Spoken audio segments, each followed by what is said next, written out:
Welcome back, everyone, to Constructive Uncoupling, the podcast devoted to amicable divorces. I'm Judy Weigel, your host and amicable divorce expert.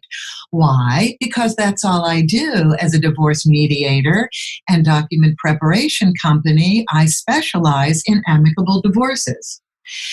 We have part 2 of one of the most fascinating interviews I've done with Dr. Talal Alsaleem. Welcome back, Talal. Thanks for having me back, Judy. You wrote an amazing book. The name of the book is Infidelity, the topic of this program, of this episode. Infidelity, the best, worst thing that could happen to your marriage. And I love the fact that you have an exploding heart on the cover of your book. A picture tells 1,000 words, right? This is the complete guide on how to heal from affairs. And Talal is an infidelity recovery specialist. So we covered a lot in part 1. We laid the groundwork for how to identify infidelity, how to categorize it, and what are the causes of it.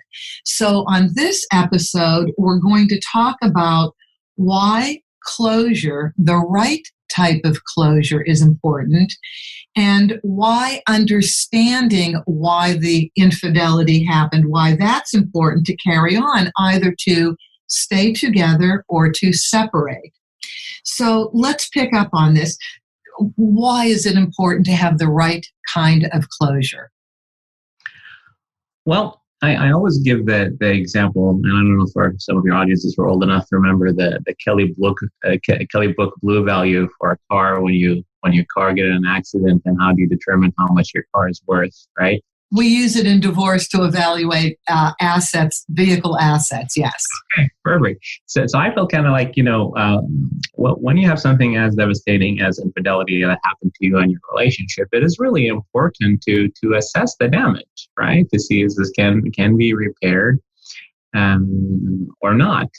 And you cannot do that without being able to disclose as well as get closure, right? Because it allows you to understand what happened and why it happened so that you can make an informed decision about it. And to me, really, it's the piece of, and this is especially important for the folks who decide to rebuild their relationship after infidelity. If they don't have that true understanding, they're going to struggle in having a happy, fulfilling relationship, because the damage is so devastating. You cannot just navigate the future without understanding the what and the why.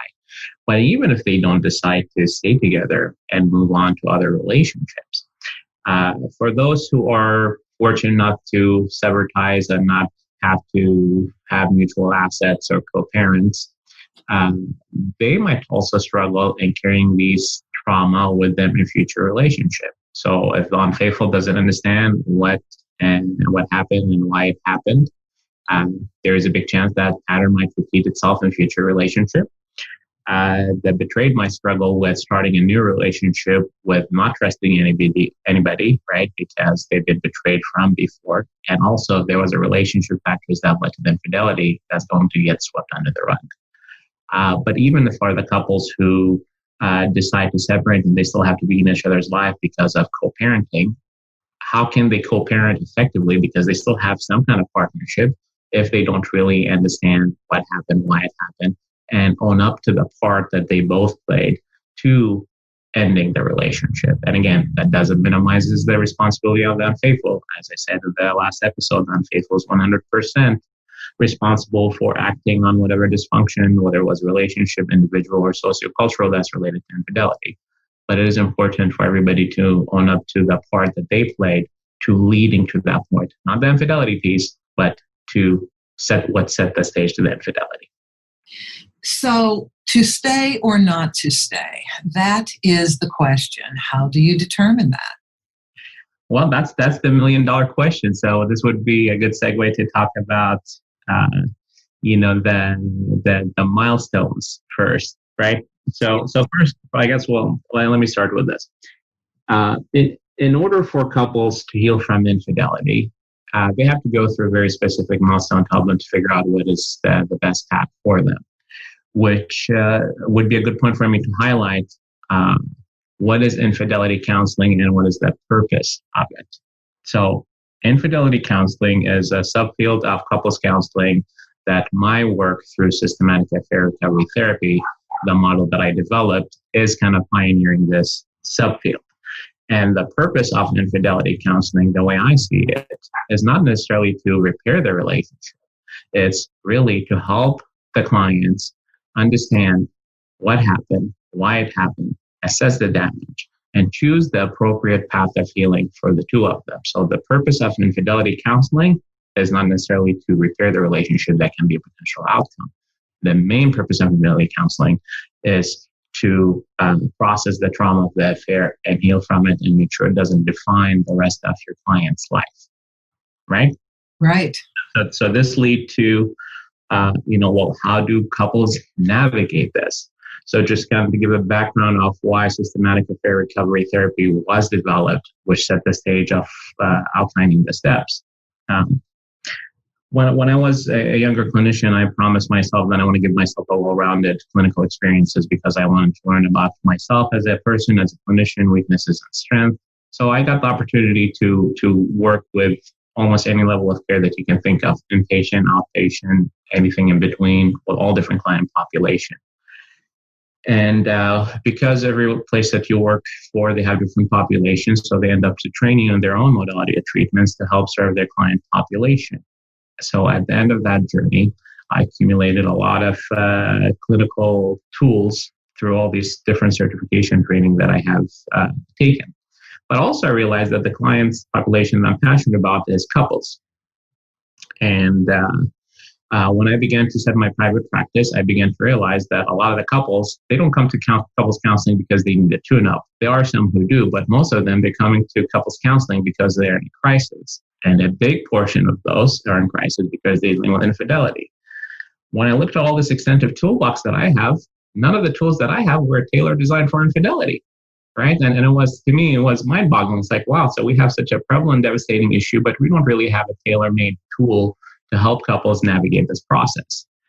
So as they say, need is the mother of invention. So I started jotting down my observation because all my clients were couples and majority of them were couples dealing in crisis because of infidelity.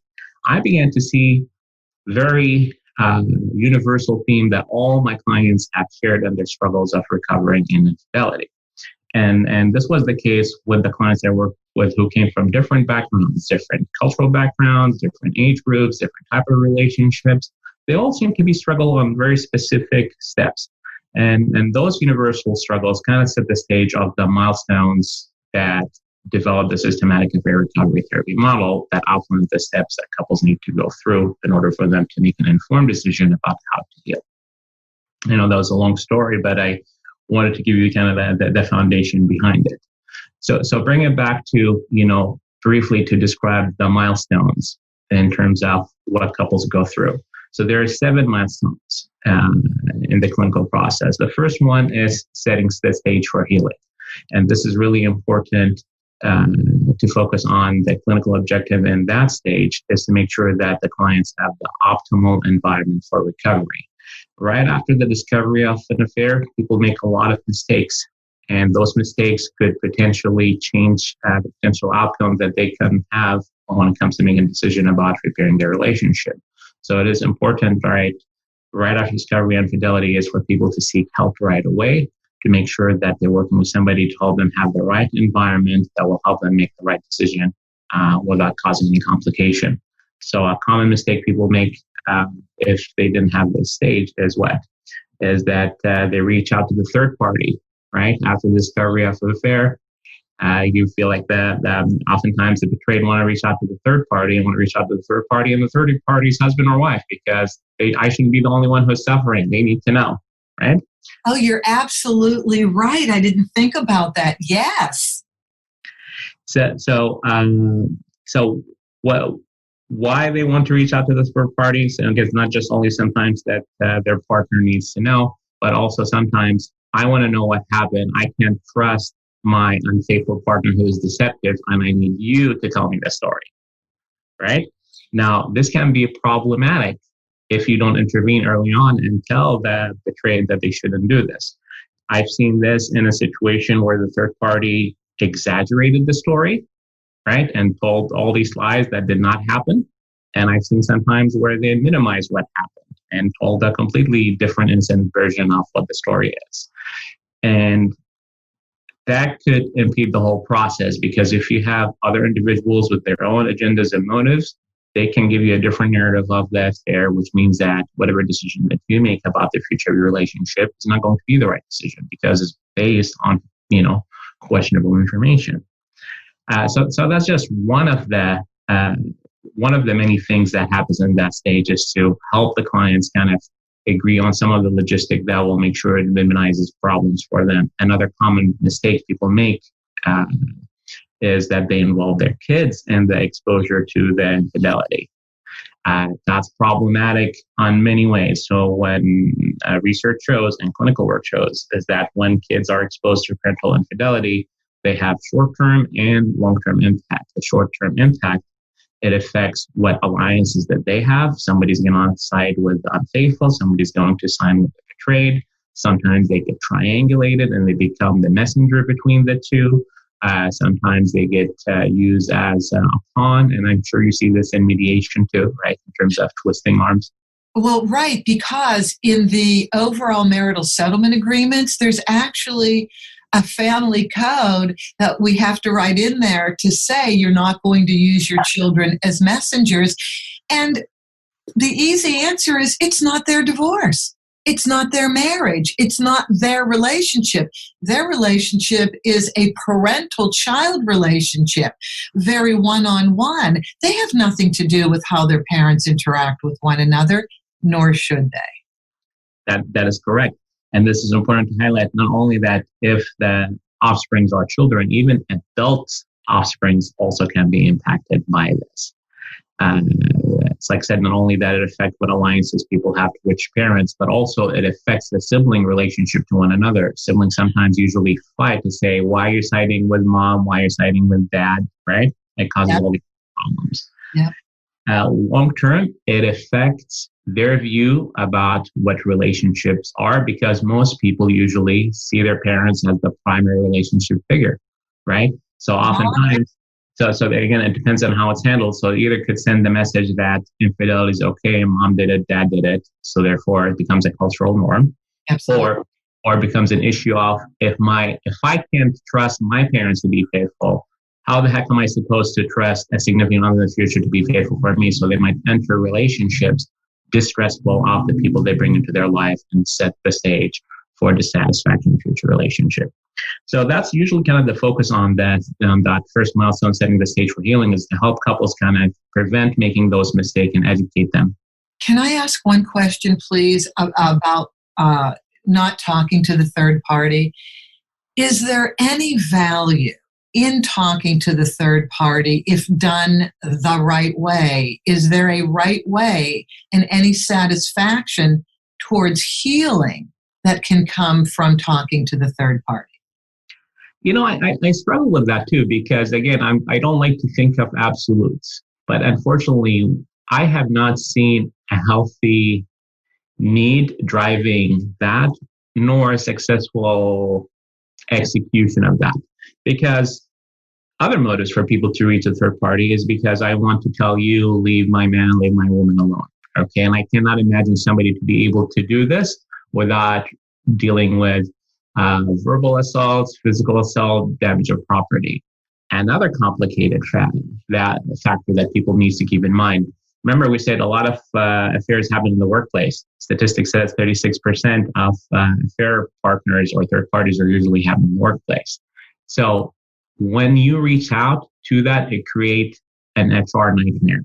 I've seen people's recovery get delayed because of that. I worked with a dentist and his wife. The dentist had an emotional sexual affair with his dental hygienist. And right after the discovery, he wanted to keep his wife happy. He wanted to say, fine, I will fire her right away, right? No question asked. You discovered the affair.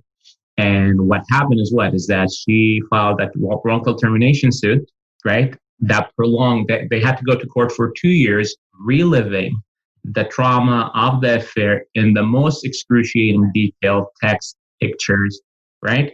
And now you introduce all the stressor and got a settlement of $1 million after that. So at that insult to injury. So that's why it's important. So it's like, when you involve the third party or the third party significant other, it opens up the door for all of these things, because the only, I guess, healthy outcome if somehow you get something from the third party to say, I'm sorry, I did this. That's rare to happen, right? Because the third party, I'm sure they're justifying why they're doing what they're doing. And sometimes they're aware of your existence and sometimes they're not. But either way, they have their own life that they're worrying about. I get it. Okay, what is the second milestone? So the second milestone, this is the most important and most crucial part of the whole process. And this is where people usually get stuck, which is getting the story of the infidelity. This is understanding what happened and why it happened.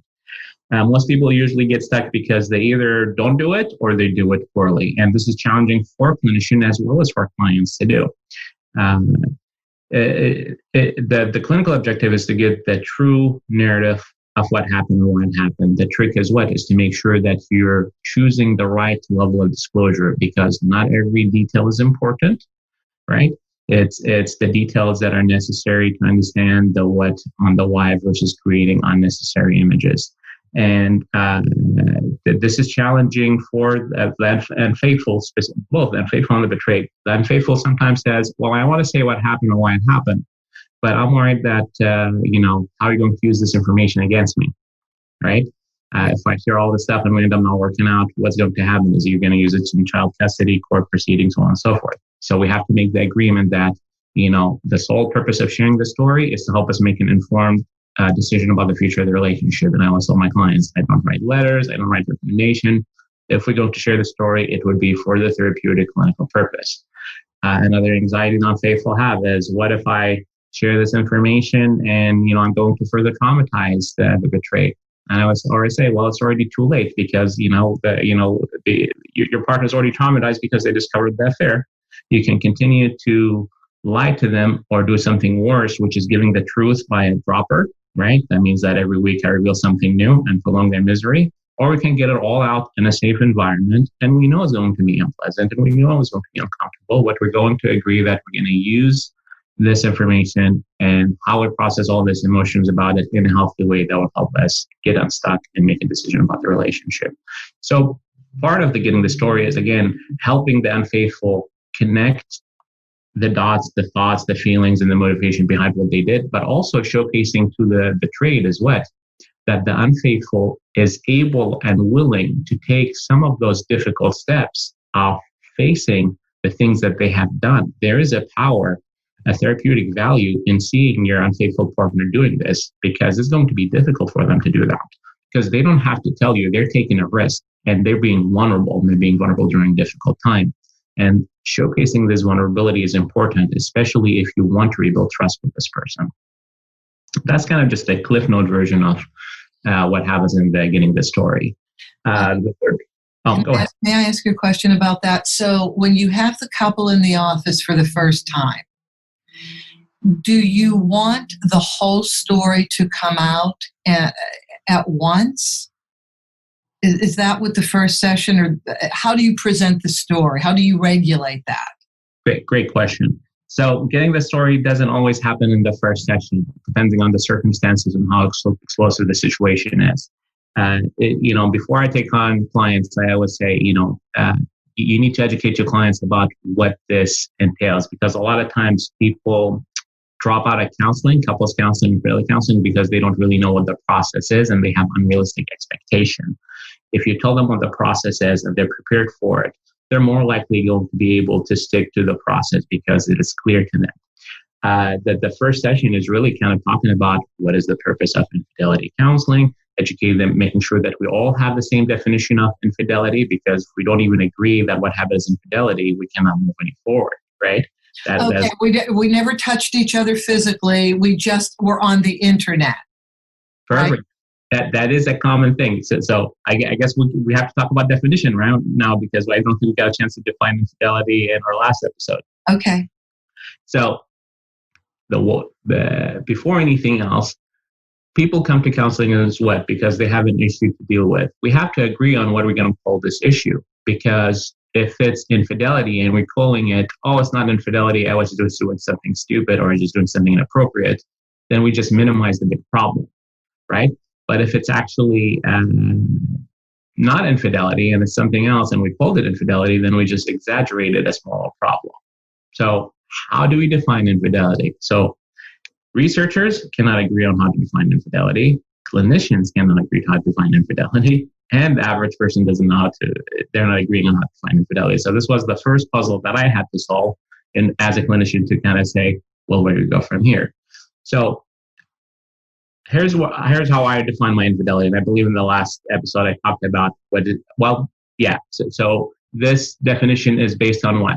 On my belief that relationship should be just like any kind of business partnership. That means that there has to be a contract that outlines, how many partners we have in this relationship. Is it 1? Is it 2? Is it 3? Right? Is it 10? And what are the emotional and sexual needs that are expected to be fulfilled by the partners in this relationship? And to what extent those needs fulfillments are exclusive to the partners that we have in this relationship contract. So the moment any partner outsource those emotional and sexual needs to somebody else outside of the partners in this relationship contract, it becomes a breach of contract. So the breach of contract by itself becomes infidelity. And the beauty of this definition is that you can adapt it to all types of models of relationship. Because believe it or not, even people who are polyamorous or in open marriages, they deal with infidelity as well. But their infidelity looks different than the couples who are adhering to a traditional type of monogamous relationship. Talal, I was never so shocked in a mediation that I did about a year or so ago with a couple who had a very young child, about 1 or 2 years old, and there wasn't a lot to divide with assets and debts, but we had to do the co-parenting plan. There was so much anger on the part of the husband. I sat there and watched him fume, and the wife sat there quietly, and I was trying to figure out what was going on until finally she said, well, we had an open marriage. What do you care? And he said, well, we had an open marriage when we were all going to be together, but you took off with one of the other men and I didn't know about it. There you go, right? Perfect example. Like I said, and that's to me, the key is to create a definition of infidelity that you can adapt to all types of relationship. But also, I need a definition that would put a buffer between my value system as the clinician and my clients. Meaning, the clients are looking to you as the therapist to say, so what do you think, therapist? Is this infidelity or not? And you cannot play Switzerland, right? You have to put a name to it. But when I put a name to it, if I'm calling it infidelity, it's not because this is Talal's value system or religious belief or whatever. I say, okay, what is your relationship contract? Assuming they actually have a clear contract, right? Based on your relationship contract and the exclusivity clause of it, does this fit or not? If it fits, great. I'm going to call it infidelity. End the story, right? That is the best way to get everybody on board, which means that, if liking somebody's bikini picture on Facebook is considered infidelity, if that's their relationship contract, then that's their relationship contract. If it's watching pornography, if it's intercourse with different partners, you can adapt it to whatever relationship contract that they have. Now, again, sometimes people might have like a bad relationship contract or an unrealistic contract. Or no contract. I mean, does everybody really address this before they take up a long-term relationship? And sometimes the reason infidelity happened is because there was never a contract in the first place, because people are impulsive and not taking the time to do this. And for me, when I say infidelity is a breach of contract, it's a conscious breach of contract, right? Meaning that I'm aware there's a contract and I violated that, versus the boundaries were not clear, right? Because there are a lot of times where it may seem infidelity, but when there is no contract, when there was no clarity about expectation of exclusivity, does that really count, right? Now, you can ask, was it implicit? Did you know that this is what implicit, even though it was spoken about? If it was implicit, then sure, it counts because at least I had some awareness of it. But if I had zero awareness of it, right? Like, how do you know you're crossing a line when you know there wasn't a line in the first place? So there's also different layers of this. Was it implicit or explicit? So I think this is really good advice, by the way, for people who are dating and considering getting married. So the millennials are very thoughtful about engaging in long-term contracts. And then we have the Gen Zers after them. And I think these two groups of people are looking at marriage and long-term relationships differently than people older than them. Do you see that? That is an accurate observation. And I think, again, it's a direction that we need to move toward.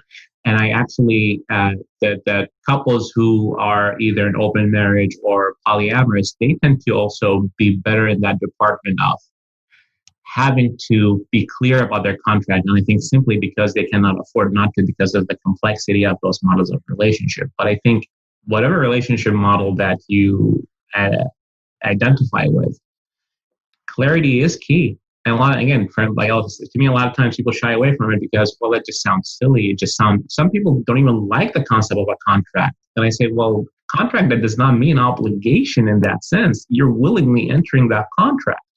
And it's a contract that needs to be adapted. And at some point in time, it could end and terminate if people are no longer able to be doing their parts, or parts of the contract was not working for them. So that does not mean it's set in stone. It just means it's at least setting the stage for clarity. And in my era and people around my age, which I won't expose at this moment, what we did talk about was simply, do we want to have children or not? And if we want to have children, do we want to have two working parents, or the most traditional model of one parent works and the other parent stays at home? I don't think this is an unsexy concept, because whether you know it or not, you are entering a contract. And when you go to get divorced, and I explain this to everybody, I know this is one of the most emotional experiences of your life, but the state looks at it as an economic issue. We are financially separating two people's lives. It's all about money and economics, and it will come to that. So you're entering a contract whether you like it or not, by virtue of the fact that you have to go to City Hall to get a marriage license. It is all framed and rooted in paperwork. I'm glad you brought this, because again, to me, that's the crazy part about this whole thing, because not only what you outlined, this is just like a clear indicator of a contract, but even the ritual part, right? You have witnesses, you have weddings, you're, in front of somebody who is representing whatever faith you belong to. I mean, even the ritual and the optics of it, everything screams contract. It doesn't make any sense to enter that with all these optics, but really without doing the basic work to get there. Prenuptial agreements. Yeah. How unsexy is that, right? But there's a lot of them, especially in Beverly Hills where I work. Okay, so I'm sorry, go ahead. Oh, no worries. So then, we could spend hours talking about getting the stories. And one thing to keep in mind in getting the story, this is something that oftentimes cannot be done in one session. And I always tell my clients is that, I don't care how many sessions we spend on getting the story, we do it until it's right. We do it to the point where the story makes sense to everybody's satisfaction, because we don't have access to 24/7 audio and video surveillances of what happened. We might have some evidence, we might have some text, pictures, maybe some audio recordings, right? But even these things that you have, they don't reflect anything. They don't reflect the whole picture. They don't tell you about the thoughts and feelings and motivation. So I would say, let's give the unfaithful the opportunity to tell the story. Allow me as a clinician to ask guiding questions. And as a betrayed, you're more than welcome to ask any question that you want about the story. But before we deem this an appropriate level of disclosure, we have to determine what? How is the answer to this question that you're asking is going to help us understand what happened or why. If you can make a case for it, then it's a good question to ask. If not, then it's probably unnecessary detail that we don't really need to share, right? And sometimes the need driving the question is healthy. It's just they're struggling to figure out what's the right question to ask. So it gives you an opportunity as a clinician to help them ask the right question so they can get the pieces that they need to move on. Perfect. So then the next step is really the third milestone is acknowledging the impact. Also, most importantly, when we complete the getting the story milestone, we have to make the conscious commitment as the unfaithful, the betrayed, and the clinician, that we're not going to reopen that part about the story. That doesn't mean that we're done talking about our feelings and processing the trauma. Is that we're giving ourselves a break from interrogation. We're giving ourselves a break from rereading those texts and analyzing them. Because again, people sometimes can get stuck ruminating on these issues, because if you wrap your mind about what happened, now it's time to move forward to the other steps. The third milestone is acknowledging the impact of infidelity, and acknowledging the impact is an opportunity for the unfaithful as well as the betrayed to understand that, infidelity is not just damaging for the betrayed, it's also impactful for the unfaithful. But most importantly, this is an opportunity for unfaithful to really to pause and look at the damage that this was caused. I'm a big believer in that there is a healing power in shame and guilt. That doesn't mean that I want to beat somebody up with their shame and guilt, but I think we all have those emotions for a reason. We should not block ourselves from experiencing the natural consequences of our behavior. It is important for the unfaithful to connect with some of those unpleasant feelings that he or she may have about what they did. And it's important for the betrayed to witness them showcasing those emotions. Because if I'm the betrayed and entertaining rebuilding the relationship with my partner, I need to know that he or she know how what they did damaged me, right? It's not just simply, I'm sorry I cheated, I'm sorry that you found out. I need you to know can you understand and articulate your understanding of this damage? Do you understand that because of your infidelity, now I don't like how I look in the mirror? Because of your infidelity, now I'm having to feel insecure and check messages and check phones where I never had to do this before. Do not because of your infidelity, I'm having to worry about STI or worried about somebody, third party coming in. That, because of your infidelity, I'm isolated because I can't tell anybody about what's going on because I don't want to, put our business to everybody else to hear. Or do because of your infidelity now, my friends who know about this, they're going to see me as a doormat or so on and so forth. So prior to people coming to counseling, a lot of times unfaithful have made a bazillion apologies, but none of these things were accepted or meaningful because they were reactionary. But when the unfaithful actually give an apology after articulating the scope and extent of the damage that they caused, it's amazing how much more value that apology have, because if they say, okay, I get it. I truly see that you understand this, because if I see that, maybe you're less likely to do this in the future again, because you're not a monster, right? You're capable of seeing cause and effect and actually showcasing the right emotions behind it. And then trust can start to develop again. Well, this is one of the first steps in which both of them are joining together without them actually making a decision about the future of the relationship. Because on the flip side of that is what, this would be during this milestone. I also asked the betrayed, how do you think the infidelity impacted the unfaithful, right? And oftentimes they say, who cares? Well, yeah, there's that part of who cares, right? But also sometimes pay attention to how are they interacting with you right now, right? And this is an opportunity to correct a misperception. So a common thing that you'll say, well, how do you think they're impacting you? Well, I don't know. I feel like, they don't want to talk about what's going on. I feel they're apathetic. Why do you think they're apathetic? Well, because every time I try to talk to them about that infidelity, right, they don't want to talk about it. They try to change the subject. And when you ask the unfaithful, does this happen? They said, yeah, they're right about their observation, but they're wrong about why this happens. I said, okay, well, tell me why. He said, well, yeah, I don't want to talk about it because I'm so guilty. I'm so ashamed of what I did. I can't even look at myself in the mirror. And all of a sudden you have a light bulb moment on the betrayal. It's like, wow, yeah, it's nice that you're suffering because I'm not the only who's suffering, but I really didn't know that. Here I am misinterpreting your behavior. Not only that you were unfaithful, but now you're apathetic. So it changes the picture of how they're interacting with another. And also it allows them to begin to be vulnerable during a very difficult time. Now, whether or not the betrayed is going to say, well, I'm going to feel sorry for you and be there for your need or not, it varies. Some people actually have the capacity beyond their pain to be there for their partner. Some, no, but at least I know, yeah, I'm not going to help you with your pain. I'm glad to hear that I'm not alone in my pain, but at least I know that we are sharing this trauma together. Excellent. Fourth milestone? Choosing a path. So remember we said the purpose of infidelity counseling is to figure out where to go from here. And I always give the analogy of a path because, just because we choose a path, it doesn't mean that we're stuck to it. It just means that we have to take a step in which path that we seems to be the most probable path for success. Now, sometimes before people even entertain choosing a path, they have obstacles. They can even begin to entertain which path to explore. And the obstacles are going to be different for each couple based on their life circumstances and the type of affair, but common ones.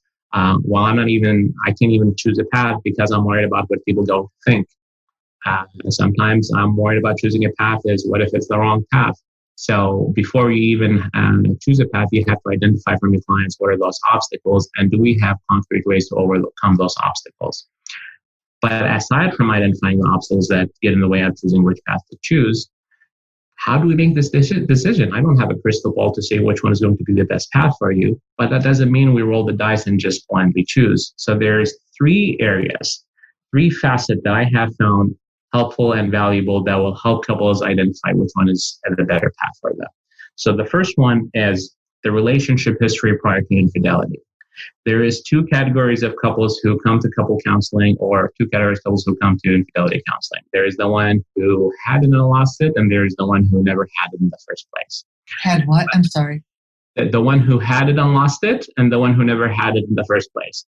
The one who never had it in the first place, these are the people who started their relationship on the wrong foot. The relationship was bad all the way through, and infidelity is just icing on the cake. This was like, the one last installment of a bad relationship.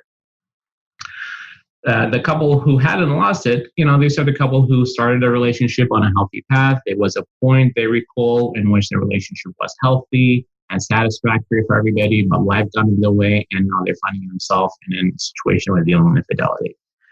The one who never had in the first place may not be the best candidates for rebuilding their relationship because they don't have that muscle memory. They don't have that investment, right? What's in it for me to work in a relationship that was from day one? It does not exclude them. It just means that it makes it less likely to be a path of success because the relationship was from the beginning, right?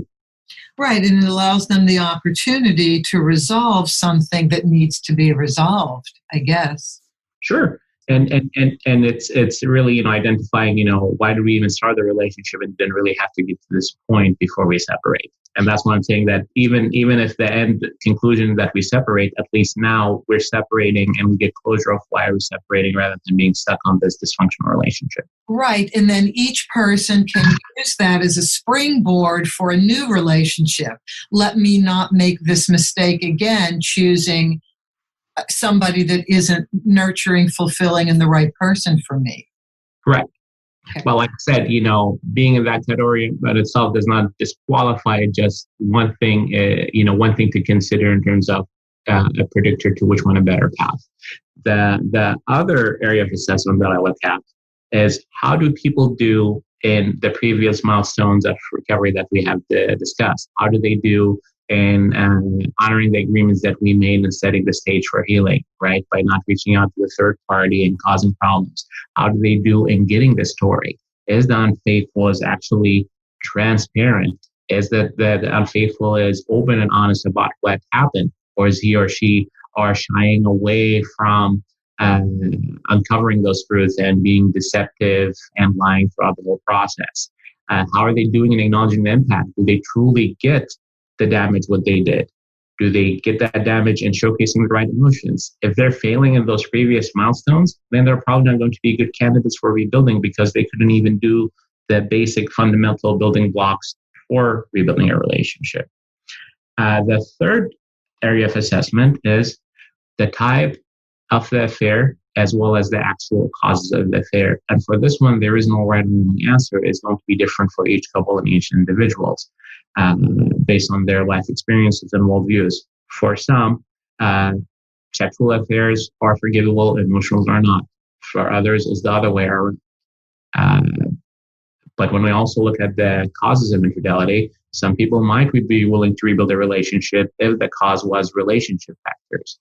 They might say, you know what, if it's a relationship factor, I can wrap my mind around this. I have a part to play in this. I have some control over the outcome, so I'm willing to rebuild. Others might say, no, relationship factors, you don't like me. It's personal, right? And you can make the same argument for individual factors. And that gives us back to why the story of the infidelity happened, because if you don't have that data, you're not going to be able to make that decision. So the outcome of those 3 areas of assessment is what helped guys couple to figure out which one is the better path for them to rebuild together or heal separately. And then your 5th milestone, creating a plan of action. This is where, whether you stay or separate, if you have to co-parent, this is a really important step, right? To support the co-parenting? That is correct. So let's talk a little bit about the plan of action. So the plan of action here can be a plan of action for separation or a plan of action for rebuilding. So the plan of action for separation, the short-term and long-term goals have to be related to how do we separate in an amicable way that would allow us to function in a healthy way post the separation. Now, I always tell this to my couples, and maybe it's not a popular notion, is that if you don't have a reason to be in each other's life, meaning you don't have mutual assets, you don't have kids, you don't have dogs or cats that you co-parent together, right? Right. You don't really need to be in each other's life, right? Because it would be too painful for people to, and a lot of people say, well, why can't we be friends? Well, you couldn't make it as partners. What makes you think that you can be as friends? Because the problem with that is what? The same skill set that's needed for a successful friendship is the same some of it is needed to have a healthy partnership. And when people make that mistake, what they do is what? They blur the boundaries. They cannot just stay friends, and causes complication because one of them is going to move on and the other one is waiting, right? And create problems for a future relationship that they have. But the one who don't have the luxury of not being in each other's life, it is important to talk about, how are we going to redefine the roles that we're going to be playing in each other's life? So for co-parents, we need to have a clear idea of what that means and keep it within those parameters. Co-parenting doesn't mean that I would go, occasionally and, have a one-night stand with you because we co-parent. For co-parents, or co-parenting is what is related to the well-being of our kids, the communication about that. We should operate within those parameters and not play anything other role outside of that because it's too painful, it's too confusing, and prevents people from moving forward. But whether we're talking about a plan of separation or plan of action, it is important for people to clarify why are we choosing this, right? Because both paths, whether it's rebuilding a relationship or healing separately, are going to be very difficult. And in order for people to stay the course regarding which direction, they have to have true healthy motives for choosing that path. So what would be a bad motive to rebuild together? Well, it would be because, we should rebuild because of the sake of the kids or because divorce is too expensive. That's not a good reason for rebuilding together. That can be a bonus reason, but cannot be the primary reason. It has to be because I believe this person that I'm entertaining rebuilding a relationship with have the capacity of meeting my needs and I have the capacity of meeting theirs. What would be a bad reason to choose to separate? Well, I'm choosing to separate because I don't want people to think wrongly of me or judge me because how can I stay in a relationship after infidelity? That's not a good reason. You have to live your life for yourself rather than what other people think, right? Because those people have their own life. They're just judging you from the sidelines. So that's why it's important, again, when we're talking about whether plan of action to separate or to rebuild is to have the clear motives and then, guiding the process. But more specifically, when we're talking about the separation, before we even talk about the co-parenting piece, it is important to have closure. If we're choosing to end this relationship, why is it ending? Again, this is not an opportunity to blame each other, to say your fault. This is an opportunity to say, okay, this is the part that I have contributed. This is the part that you have contributed. And this is why it cannot work. And the goal of this, again, not to blame each other, is really just to have that clarity and ownership so that you can use that clarity and ownership to not have that relationship post-separation, because we have to imagine, a life post-separation, and you don't want to repeat those mistakes in the future. If I could add just a little something from my end, since it really does come up in mediation, my personal philosophy to make sense of this world and to make sense of damage that can happen to us in this world, the purpose of, and to answer the purpose of life, which of course I questioned since I was out of the womb, and that is, everything makes sense to me if I look at all of life as a learning lesson. And our lessons come in so many sizes and so many outfits and so many experiences that if we just stop for a second and say, what am I supposed to learn from this to add value to my life? All of a sudden, you've taken a very positive step. You framed this in a much healthier way to benefit personally and to get rid of all of the anger and the stuff inside of us that damages our health. Yeah, I agree wholeheartedly. I would say not only that sense of the trauma and fidelity is a very hard and valuable lesson, but also there is a sense of, being at peace of what happened. That doesn't mean I justify it or excuse it or make it okay. It's just, you know what? This is what happened. This is why it happened. How can I move forward? Right. Now, if it happens again, well, sure, different stuff. I can see that would be very, very hurtful, but yeah, everything is a learning lesson, and people like you can help us learn the best worst thing that can happen from infidelity. And I feel like I owe your audiences explaining that controversial statement and title for the book. But before I even do that part, because we're talking about the plan of action for separating, the plan of action for rebuilding a relationship. The Cliff Note version of that is what the short-term and long-term goals in that plan is going to be. The short-term goals would be related to how do we rebuild trust and earn forgiveness, but also the long-term goals would be addressing the relationship, the individual issues, as well as the sociocultural factors that have led to infidelity. And again, any plan, in order for it to be successful, whether it's for separation or rebuilding, has to be concrete, specific, and adaptable. That kind of, give us the summary of the fifth milestone, which is creating a plan of action. The sixth milestone is implementation and healing pain. And at this point in time, we're talking about, what happens once we implement this action. That plan of action for separation is going to be difficult, even if it's the right thing to do. People are going to struggle, right? They don't want to lose their investment in the relationship. Despite the pain and hurt, they still love their partner.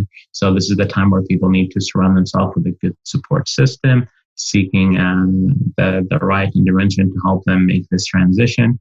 But also for the couples who are rebuilding their relationship. Now it's the time to understand that just because we have a plan of action, we make a decision to repair the relationship, it's not going to be easy. They're going to be triggers. Infidelity causes PTSD. If you look at the symptoms of in the DSM-5 about PTSD and just change the word traumatic event to infidelity, is going to be picture perfect. So people need to know, and this is specifically for the unfaithful, they need to know that the betrayed is going to struggle. They're going to have triggers. And just because they're having triggers does not mean they're getting better. It just means that this is part of the healing process. And how we handle those triggers is going to determine the overall length of the recovery. And lastly, the seventh milestone is sustainability. And this piece goes to, and now we're talking about the couples who are rebuilding the relationship. If everybody does their part right, couples are going to be able to achieve a new level of relationship that has never been achieved before. And it sounds crazy. Like, how could something good comes out of infidelity? But this brings me back full circle to explain why infidelity is the best worst thing that could happen. So why infidelity is the worst thing that could happen, that's easy to explain. But, but I need to highlight why is it worse from my standpoint. It's worse because the worst thing that can happen to a marriage, one, because it destroys trust, which is the most important component of a healthy relationship. It's hard to retain, it's hard to repair once you lose it. And two, it affects our sense of adequacy because, when you are engaged in an affair, you unfairly drag your partner that betrayed to comparison with a third party, even if they're not under the same league, right? So it challenges your sense of adequacy. So from my vantage point, that's why it's the worst thing. Why is it the best thing? Well, this is a little bit more tricky to answer. So I believe the trauma of infidelity give couples two rare elements that I wish we had in traditional couples counseling. One is system shock, and two is nothing to lose attitude. Wait, say the second thing again. Nothing to lose attitude. Okay. So the system shock is what? If you think about it, in our personal life, if we're talking about just medical ailments, when we have any kind of pains and aches, we don't automatically jump and see our doctor. We have to wait for something usually significant and serious before we seek intervention, right? When we're talking about just medical issues. People do the same thing with mental health issues, whether it's individual or relationship issues, right? They don't deal with those individual and relationship problems until it becomes significant enough to warrant help. Not only that, but oftentimes they don't do preventative measures yet. We go to the dentist for a cleaning, but you don't go for a therapist for, maintenance, right? Right. So if you follow that example, infidelity is that serious wake-up call, right? This is the system shock that forces people out of this autopilot. It's a rude wake-up call that forces couples to no longer ignore the individual and relationship issues that they've been dealing with. So it's kind of like a heart attack. It forces them to actually act on those individual and relationship issues, right? Which means that they're going to actually come in and deal with that individual relationship issue that should have been dealt with a long time ago. The nothing to lose attitude is that, infidelity is like, this is the worst thing that could happen in a relationship. So at this point in time, whether you're the betrayed, whether you're unfaithful, if you really want to save your relationship, you're going to be compelled to lay all the cards on the table, because really, at this point in time, the cat is out of the bag and the damage is already there. You're either going to repair it or not repair it. So it gives you that element of laying all the cards on the table, which allows the couples to really be successful in addressing all those issues, the ones that are related to infidelity and the ones that may be not related to infidelity. So if you put that back together to the sustainability milestone, is if everybody does their part right, now they're going to address all these relationship issues and they're going to have a healthy new relationship, healthier than ever was before, because they address all the stuff that should have been addressed before, which means that you need to help them protect this new baseline of healthy interaction that they have earned after going through these milestones. And that's what the sustainability piece is to help them make sure that they have early warning signs, make sure that they're following through with the action plans, help them to teach them to have regular check-ins so that when they have small problems, they address them right away rather than wait for something bad to happen to seek treatment. So that's, in a nutshell, describe the 7 milestones of recovery. I feel better listening to all of that. I mean, again, I work in the field of divorce, so I'm watching relationships break up on a daily basis.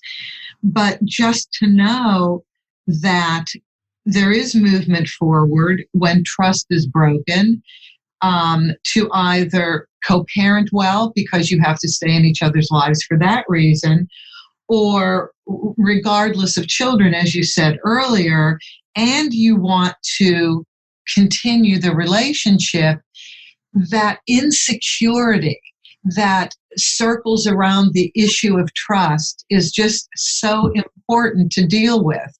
And I'll just give you a little example of how I really looked at trust. So my life before the divorce business was the entertainment industry. And when I came to Los Angeles, I produced live entertainment for the private event business. One of the big areas of business was weddings, Beverly Hills weddings, tons of money in those weddings for music. And I love weddings. I cry at everybody's wedding. So I made sure as a producer that I would always show up for the ceremonies and become emotional. And isn't this great? But the one thing that struck me when people were doing their vows, and this goes back to the contract that you mentioned that you establish at the onset of the relationship. So I listened to all the vows and everything seemed unbelievably unrealistic because I had already been through my own marriage and divorce. We are friends. We had no children. There was no blame on my end, and there was infidelity. But I always just looked at it as a symptom of the relationship that we both needed to deal with. And I think, thank God, it was the saddest year of my life because I had to process my own emotions. But when I was standing at those weddings, I said, well, here's how I think the vows should really go. I trust that you are going to hurt me. I trust that you may do things that I am completely shocked about. But please trust me, and I want to trust myself that I will talk to you about it, that I will look at this as an example of something to work on, because no relationship is perfect. So I kind of wanted to see those vows. Of course, nobody did it. What do you think about that? I love the way that you describe it, because to me, the contract's not only about the clarity, but also about realistic application of that contract, which require flexibility and the ability to adapt, right? It doesn't matter how great we are in identifying our needs and how great of a communicator we are. You could do all this research, do all these self-help books to try to do everything right. We all make mistakes, right?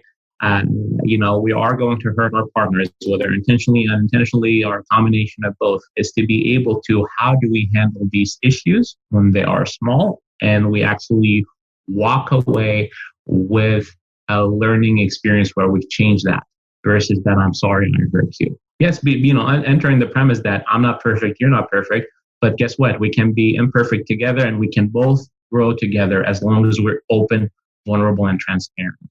If you have that, you really have a successful recipe for having that happily ever after. Because, there is no guarantee. Just because somebody lived happily with no problems for 20 years doesn't mean the next 20 years are going to be like that. The closest thing for that is being able to realize that you always have to be paying attention to your own needs and your partner needs. You always have to communicate about these things and continue to adapt the relationship contract to the point where it's satisfactory for the two of you.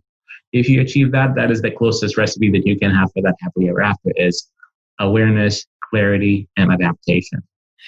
So beautifully said, because if we look at your comparison in a business contract, the best relationships are where people check in with one another. The partners go out. How did this year go for you? What can we do together to make this better? And that's normal in business. It's not normal in a marriage, but I think it has to be. You've now convinced me. Well, like I said, it's funny that you said this, because, in that implementation as well as sustainability piece, part of what I ask my client is that introduce them to the concept of regular check-ins and a business meeting for the relationship. I say a minimum once a week, and this should not be confused with date night, right? Business meeting is different than date night. This is the time where you don't have any distraction, right? For the two of you to not only to talk about the things that are not working, this is an opportunity to say, these are the things that are working. These are the things that I appreciate about you. These are the things that happened that I'm concerned about, that rubbed me the wrong way. Let's talk about them and resolve them before they become big issues. Because that's really what you need in a partnership, right? They're going to be, we all need that positive reinforcement of the good things that we're doing. We also need to talk about areas of improvement in peacetime rather than wartime, right? Because if you have that in your regular check-in, right. You're going to be a better speaker and a better listener rather than have to talk about it when somebody upset you and made you angry. So well said. Talal, we have come to the end of our hour, and I have to tell you, these 2 episodes with you have been so enjoyable. I'm very happy that I met you, and I met Talal, if I may share. I belong to a group called Los Angeles Marriage and Family Therapists. Because I network with these people along with networking with lawyers, and you were a speaker a few months ago. I enjoyed that so much that I called you and bought your book, read it, loved it, and thought, boy, does the audience for constructive uncoupling need your information and need to know you. So in order to benefit from you beyond buying the book, Infidelity, which I will post for you when we post the episodes, how do they get in touch with you? So 2 ways. I have 2 websites. The first one is infidelitycounselingcenter.com, and the other one is talalalsaleem.com, which I'm sure you will help out with the spelling of my name, Judy. Absolutely. And you're in Sacramento, but who cares? Because COVID, God forbid, has allowed us now to, even more than before, do business with people, access people's services, beyond our immediate geographic area. And we're experts on Zoom, aren't we, Talal? We are. And thank you so much for having me on the show. I really enjoyed hearing your wisdom and enriching my skill set. And I'm always glad to share my knowledge about infidelity. That's my life work. So I'm always ready to help. Thank you. Thank you so much. You have been listening to Constructive Uncoupling, the podcast devoted to amicable divorces, and Dr. Talal Alsaleem. I am Judy Weigel, your host. You can reach me through my email address, Judy, Judy, at constructiveuncoupling.com, Judy at constructiveuncoupling.com, or through my website, divorceresourceinc.com. Thank you, everybody, for listening, and I look forward to speaking with you next week. Take care, and always have an amicable day.